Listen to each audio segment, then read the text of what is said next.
Olá, tudo bem com você? É uma alegria estar aqui de novo para a gente conversar sobre as coisas da vida.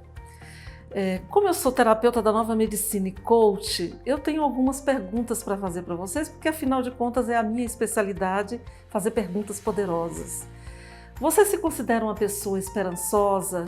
Tem fé em si mesmo e no futuro? Há um ano atrás, aproximadamente, eu fui convidada para fazer uma palestra numa instituição para conversar sobre as competências do novo milênio. E eu levei para essa palestra muita pesquisa relacionada a essas competências e muitas delas mostram que nos próximos 10 anos, aproximadamente 40% das nossas profissões conhecidas hoje não existirão mais e em 20 anos é muito provável que nenhuma mais existirá. E é claro que isso não é uma coisa produzida por mim, é uma construção das universidades e dos institutos de pesquisa. Conversamos um pouco sobre isso ao final da palestra. Algumas pessoas vieram falar comigo com um sentimento de estranhamento e muitas olharam para mim e falaram assim: olha, eu não acredito, eu acho que você exagerou, você está sendo muito fatalista, muito radical. Bom, naquele momento, elas pensaram em profissões que já existem há milênios. Elas falaram para mim do advogado, do médico, do professor. Porém, a gente tem que observar que mesmo essas profissões, elas passaram por transformações muito profundas ao longo dos milênios.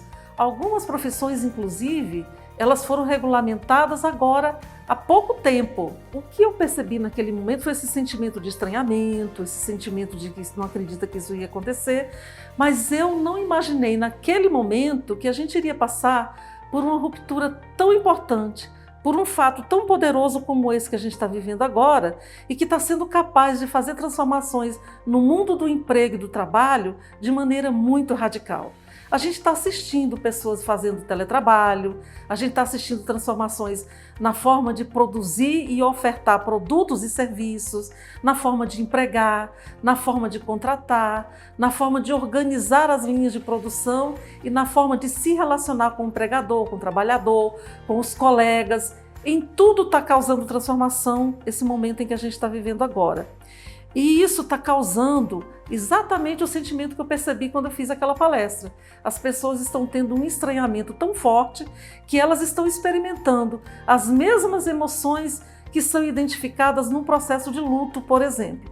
A doutora Elizabeth Gloss, lá na década de 70, identificou que o luto tem 5 fases. A primeira fase é a negação, a segunda fase, a raiva, a terceira fase é a tristeza ou depressão, a quarta fase é a assimilação e a quinta e última fase é a aceitação. O que a gente está observando nesse momento é que as pessoas estão oscilando nas 3 primeiras fases e vocês também devem estar observando isso.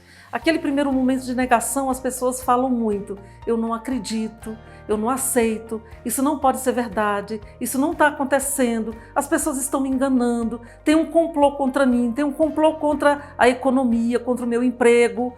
E você pode estar ouvindo isso nas suas redes sociais, na televisão, das pessoas que você conhece e inclusive nos seus diálogos internos. Lá no seu cérebro também você está passando por essa fase. Por conta dessa primeira fase do luto, você também está experimentando a segunda fase, que é a raiva. Pelo fato de estar acontecendo coisas que você não aceita, gera em você também um sentimento de raiva, mas gera em todo mundo. Não é possível que isso tenha acontecido comigo. Eu vou enfrentar isso, eu vou sair de qualquer jeito. Eu não aceito que isso esteja acontecendo comigo. E aí você entra num processo de raiva e essa raiva pode inclusive reverberar nas pessoas com quem você está convivendo dentro de casa, no seu empregador ou então no seu colaborador, nas pessoas com que você convive normalmente. Bom, essas fases, elas são esperadas, elas são normais. O que não é normal é a gente ficar muito tempo ou numa delas ou nessa oscilação entre essas 3 primeiras fases, ou seja, a negação, a raiva e a tristeza. É claro que vai ter muita transformação e vai dar muita tristeza mesmo, porque a gente vai ter que deixar tudo que a gente aprendeu antes para estar começando tudo de novo. É como se a gente tivesse tido uma grande perda e muita gente teve grandes perdas mesmo e pode ser que ainda experimente outras grandes perdas. E o luto vem exatamente por conta disso, por conta desse estranhamento, desse sentimento que a gente tem de uma grande perda. Isso ocasiona na gente um conflito que na medicina germânica a gente chama de conflito do refugiado. Por quê? Porque nós somos convidados, por conta dessa pandemia, a voltar para os nossos lares, nos refugiar dentro das nossas casas e muitos de nós dentro de nós mesmos. E a partir desse refúgio de dentro de nós mesmos, nós estamos olhando para fora, entendendo que esse fora é o território ao qual nós pertencíamos e do qual nós fomos expulsos. E isso causa na gente vários sintomas muito importantes e a gente é bom estar observando para evitar que isso fique permanentemente dentro da gente e isso cause danos importantes e nos impeça de estar construindo projetos futuros com respostas positivas, com resultados até muito melhores do que aconteceram até agora. Eu quero aproveitar e convidar vocês a fazer um passeio por uma outra ciência que está trazendo para a gente muita informação poderosa que pode nos ajudar a viver esse conflito do refugiado de maneira muito mais positiva. A neurociência e também a psicologia positiva, que é a ciência da felicidade. Essas ciências elas têm mostrado para a gente que nós já temos dentro de nós mesmos mecanismos muito poderosos, muito bons para fazer a gente viver esse conflito, viver as fases do luto e superar de forma a estar saindo dela com respostas muito boas, com projetos, com planos, com ações já bem definidas para fazer a vida durar e dar mais certo. Uma dessas ferramentas é a alegria. A alegria é uma dessas ferramentas poderosas. A alegria ela é tão poderosa que ela é capaz de nos libertar do estresse, das dores musculares, das dores nas articulações. Ela também nos mantém inspirados, criativos e ela se retroalimenta. Quanto mais alegria eu tenho, mais alegria eu quero sentir. Aí vocês podem estar me perguntando como é que isso acontece. Eu vou contar uma historinha que eu ouvi na televisão há poucos dias atrás. Estava passando um documentário e alguém estava contando a história de um senhor que estava procurando emprego e com mais de 50 anos ele estava tendo muita dificuldade de achar esse emprego. Ele estava saindo pela cidade, entregando currículos, mas ele não estava conseguindo recolocação no mercado. Ao retornar para casa depois de um desses dias, ele passou numa praça e tinha algumas mulheres sorrindo uma para outra, na verdade gargalhando. E ele, tão incomodado na sua insatisfação de não achar emprego, ele resolveu se aproximar das mulheres e perguntar para elas do que elas estavam rindo tanto.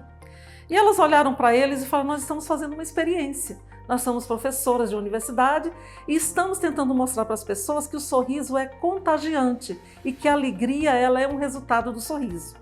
E aí ele, ao olhar para ela, ele riu daquilo, achou interessante, falou, é uma brincadeira, né? Aí ele riu, olhou para outra, riu de novo, olhou para outra, riu de novo. E por que ele fez isso? Eu já devo ter falado para vocês em outro momento que nós temos um sistema de neurônios que a gente chama de neurônios espelho e que a gente, ao ver um determinado ato, por alguma razão, esses neurônios são despertados e ele começa a fazer aquilo que a gente viu. Ou seja, ele começou a repetir o sorriso e ficou sorrindo e entrou naquela energia daquele grupo de mulheres e começou a sorrir e a brincar e a sorrir com elas. Nisso passou um amigo dele e tocou nele e falou assim: nossa, há quanto tempo eu não te vejo, meu amigo? Há quanto tempo? Acho que a última vez que eu te vi, nós estávamos no ensino médio.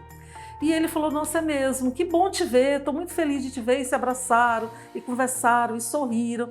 E o amigo dele olha para ele e fala assim: nossa, uma das coisas que eu mais gostava de fazer era de ir na tua casa depois da aula, onde você fazia pizza e a gente comia e se deliciava. Naquela hora, deu um clique nele. Ele falou: o quê? Eu fazia pizza para vocês comerem e vocês gostavam? Nossa, a gente adorava, a gente saía da aula e fazia questão de ir para sua casa porque a gente queria comer a pizza que você fazia. E aí ele falou: nossa, eu sei fazer pizza. Ele volta para casa, conversa com os familiares e eles pegam as economias e começam a fazer pizzas e oferecer na vizinhança.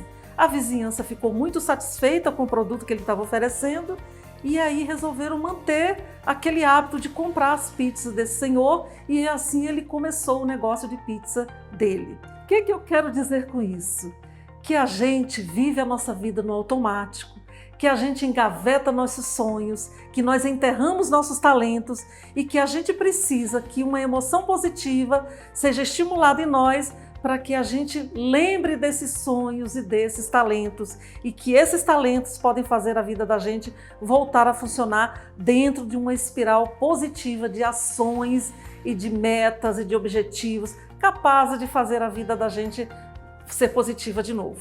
E aí eu quero te fazer uma pergunta. Quais são os teus sonhos? Sabe aqueles sonhos que você deixou se engavetar ao longo do seu automatismo, ao longo dos anos em que você precisou viver as circunstâncias da vida, o que é normal para todo mundo? Quais são os teus talentos que são capazes de fazer esses sonhos virarem projetos e aí virarem realidades? Você já parou para pensar nisso? Aproveita esse momento do seu conflito do refugiado, em que você está refugiado dentro de você mesmo e começa a buscar esse sonho e começa a desenhar isso para transformar isso numa realidade para a tua vida. Isso vai fazer muito bem para você. Isso pode te ajudar a transformar a tua vida, a sair do medo, da negação, da tristeza, da raiva e te levar à alegria suficiente para você fazer uma vida muito melhor do que essa que tu tem levado até agora. Eu tenho certeza que você tem muitos sonhos aí guardados, que tem muitos talentos que precisam ser ressuscitados, que vão te ajudar a ser muito mais feliz. E acredite, a alegria é muito boa para isso. Aí você pode me perguntar, tá bom, mas como é que eu vou fazer alegria? Sorria, começa brincando, invente brincadeiras, brinque com você mesma, brinque o suficiente para sorrir, porque quando você sorri, você pressiona estruturas cerebrais suas que vão derramar determinados neurotransmissores que vão fazer você ficar mais inspirado, mais criativo, mais disposto, melhor relacionado, e isso é retroalimentador. Quanto mais alegria você tem, mais vontade de alegria você vai ter. Isso é muito importante a gente lembrar. Sabe, a alegria, ela é um daqueles remédios que desintoxicam a gente dos sentimentos negativos, das nossas emoções negativas. Experimenta isso. Eu tenho certeza que você tem muitos talentos e muitos dons aí guardados. Aproveita esse conflito do refugiado, que é normal para você, é normal para mim e é normal para todo mundo. Mas aproveita para ressuscitar aquilo que tem de melhor em você, para você viver a sua melhor versão. Você não vai se arrepender. Você vai descobrir que você deixou morrer ao longo do tempo muitas e muitas coisas boas que tinham em você e que você sonhava em realizar. Você vai descobrir em você muito mais ferramentas que vão te fazer muito capaz para transformar a tua vida. Vai te libertar da tristeza, da raiva, da depressão que você está tendo agora e vai te levar para uma espiral de movimento onde você vai construir projetos. Desses projetos você vai estabelecer objetivos, metas e vão te colocar num caminho ascendente de realização e sucesso. Experimenta que vai dar certo. Espero que esse momento tenha sido positivo, tenha feito sentido para você e que sirva para você fazer a sua vida dar certo de maneira diferente daqui para frente, ok? Até o nosso próximo encontro.